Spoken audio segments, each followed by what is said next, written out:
রাধে বন্ধুরা, কেমন আছো তোমরা সকলে? আশা করি সকলে ভালো আছো, আমিও ভালো আছি। সত্যি কথা বলতে না, আমার এই গলার আওয়াজটা একদম ভালো না গো। তোমাদের হয়তো শুনতে খারাপ লাগে, কি করবো বলো, তাও আমাকে বলতে হয়। দেখো এত গরম পড়েছে, গরমে একটু হালকা করে চাউমিন বানিয়ে নিলাম। অনেকদিন চাউমিন খাওয়া হয় না, চাউমিনগুলো নাহলে নষ্ট হয়ে যাবে। গরমের আর কি দোষ, গরম তো হবেই, গরম তো থাকবেই বলো। এই দেখো এখানে চাউমিন বানিয়ে নিলাম, আমি আর ছেলে আছি, মা নাই, মা বেড়াতে গেছে। আর রচা বানালাম, খেয়ে নিলাম। টিফিন টিফিন টিফিন হয়ে গেলে এবার দুপুরে লাঞ্চ নিয়ে বসে পড়েছি। লাঞ্চে কালকে তো তোমরা দেখেছোই যে আমার মানে সরি কালকে না, মানে আমি এই ভিডিওটা দিচ্ছি অনেকদিন পরে। মানে অনুষ্ঠান ছিল আমার বান্ধবীর, যেহেতু আমরা সবাই মিলে ওকে আইবুড়ো ভাত দিয়েছিলাম, সেই খাবার দাবার সব বেঁচে গেছিলো, মাংস, ফ্রায়েড রাইস। তো জানোই তো এখন জিনিসের যা দাম, নষ্ট করব কি, এর জন্য সব রয়ে গেছিলো। আর সত্যি কথা বলতে, যেহেতু আমার মা বাড়িতে নাই, ওর জন্যই মানে যা ছিল তাই খাওয়া হয়ে গেল। মা থাকলে হয়তো নতুন কিছু রান্না করতে হতো, মা তো আর এইসব খায় না। আর দেখো আমি আর ছেলে তাহলে লাঞ্চটা করে নিচ্ছি, চলো। এই যে হ্যাপির জন্য মাংস দিয়ে ভাত মেখেছি, একটা হাড় দিয়েছি ছোট দেখে, কেন হাড় খেতে খুব ভালোবাসে আমার হ্যাপি। হ্যাপি আমা, চলো চলো চলো চলো চলো, এখানে আসো, এখানে আসো, ওই ঘরে যেও না, এখানে আসো, খাও খাও মা, খাও।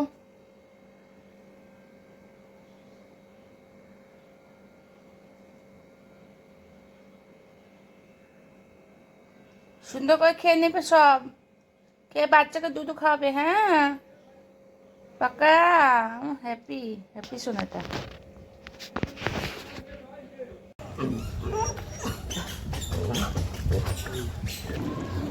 কি হয়েছে?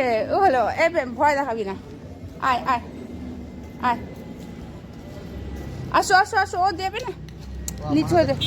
এখন বাজে সন্ধ্যা 7টা, এখন আমি যাচ্ছি দিদির বাড়িতে, দিদির দোকানে, অ্যাকচুয়ালি দিদির দোকানে আমি থাকি। আর এখানে দেখো দিদি সবজি কেটে নিচ্ছে, যেহেতু কালকে মানে যেহেতু দিদির হোটেল এটা, ওর জন্য আগের থেকে সবজি কেটে রাখতে হয়। আর এখানে দেখো আমি, আমার এটা ডিউটি, আমি ওর দোকানে রুটি বানাই, মানে বিকেলবেলা করে রুটিটার ডিপার্টমেন্টটা আমি দেখাশোনা করি, তাহলে ওর সুবিধা হয়, ও তাহলে একটু মানে রেস্ট পায় না, তো একদমই রেস্ট পায় না, সব কিছুই ওকে নিজে হাতে করতে হয়। সত্যি কথা বলতে দেখো, জামাইবাবু মারা যাওয়ার পরে দিদি তো দুটো বাচ্চাকে নিয়ে এই দোকানটা করেই খাচ্ছে।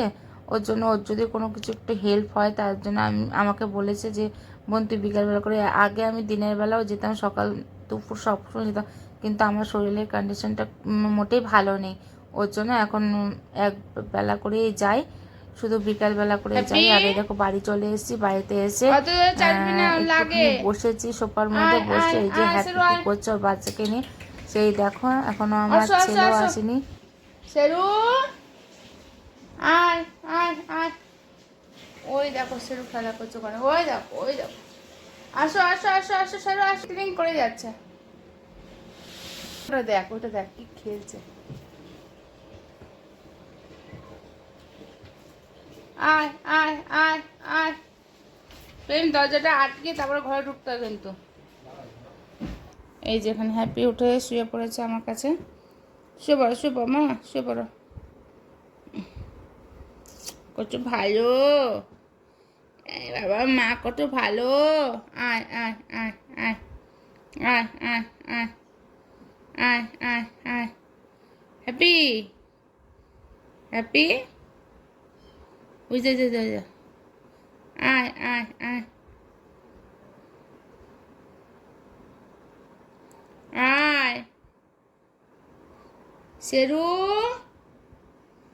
আয়, সিম্বা আয়, সিম্বা আয়, সিম্বা তোকে চোখে দেখা যায় না, একটুখানি একটুখানি আয়, হ্যাপি ডাকতো, কুচু কুচু কুচু কুচু কুচু কুচু কুচু কুচু কুচু কুচু কুচু।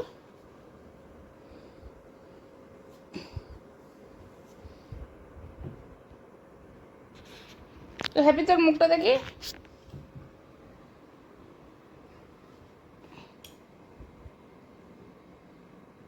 হ্যালো বন্ধুরা, দিদির দোকান থেকে চলে এসেছি। দিদির দোকান থেকে এসে এই যে খাবার দাবার দিদি পাঠিয়ে দিয়েছে, সব খাবার সব বেড়ে নিলাম। আর এই টক ডালটা ছিল আমার কালকের টক ডাল, আম দিয়ে করেছিলাম। এখন প্রতিদিনই আম ডালই হবে, ততদিন গরম থাকবে মনে হচ্ছে। আর এই দিদি বাড়ি থেকে ওর বাবা ভাত নিয়ে এসেছিলো, এই যে ওর বাবাকে বেড়ে দিয়েছি। আর এই যে আমার আর ছেলের ভাত, আর এখানে সয়াবিনের তরকারি। এই যে এখন রাতে ডিনার করা হবে। চলো তো ডিনারটা সেরে নেওয়া যাক। আর আর বাড়িয়ে লাভ নেই, গুড নাইট।